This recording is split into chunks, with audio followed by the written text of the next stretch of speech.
Let's talk about one of your articles on Cold Hard Football Facts, and that's free agency, focusing with Santonio Holmes. Nnamdi Asomugha is probably the top free agent. You wrote an article on SI.com about him a week or so ago, but you look at Santonio Holmes. But first, before we get to him, let's talk in general about free agency. It's going to be madness here. Teams can start talking now. They can start signing their rookie, undrafted free agents and their draft picks. They can't announce any signings of veteran free agents until Friday at 6. And I believe, if I got this right, that the league year will start a week from Thursday, so those players can't even report to camp with their new teams if they sign. But also considering, Kerry, the fact that teams now have to spend up to 99% of the cap. There's a lot of teams that have to spend money. Santonio Holmes and Asomugha. There's going to be a lot of players that benefit from money that has to be spent here. Holmes is going to be one of them, isn't he? Yeah, he is. And right now, the New York Post was reporting last night that there's going to be a bidding war between the Jets, the team Santonio played for last year, and the Redskins. And that's kind of what we wrote about this year, or this week, or yesterday, actually, right when kind of the story broke about the potential bidding war. People, we have kind of, we have an interesting perspective on the NFL and on what teams should do and shouldn't do. We have something, Butch, we call the shiny hood ornament theory. And it was recently elevated to the shiny hood ornament man law. And what this says is that wide receivers are nothing more than shiny hood ornaments on the hood of an NFL offense. People are always, they kind of are attracted, they're kind of obsessed with the glitz and glamour of the wide receiver position.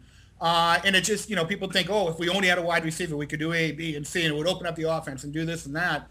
Well, the reason we call it the shiny hood ornament theory in our law is because we found that wide receivers really are more ornamental than anything. They almost never have the immediate impact on a team that people think they're going to have. And you can go throughout all of history, and it's really a function of, if you have a great quarterback, that receiver will thrive. But if you have a lousy quarterback, even a great wide receiver is not going to make that team any better, really.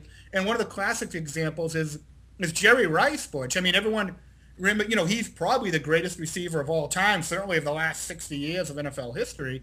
But people forget he joined the 15-1 defending champ 49ers.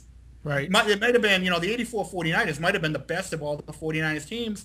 And Jerry Rice wasn't on that team. So he didn't make the 49ers offense. That team was great and destined for greatness with or without Jerry Rice. He certainly added something to it, and it was a team that had all the elements in place. But he was a great player and probably the greatest ever at his position, but he did not make that team. Now let's just fast forward to last year. There were a whole bunch of teams that in free agency, in the draft, and in trades obsessed over wide receivers. Almost all of them got burnt. The Dolphins spent big money. They actually traded 2 draft picks for Brandon Marshall. Their passing game didn't improve at all. 2 teams drafted wide receivers number 1, Dallas and Denver. Both teams fired their coaches before the season was over. And then look at a great example. The Baltimore Ravens went out. They said, we got to put great receivers around Joe Flacco.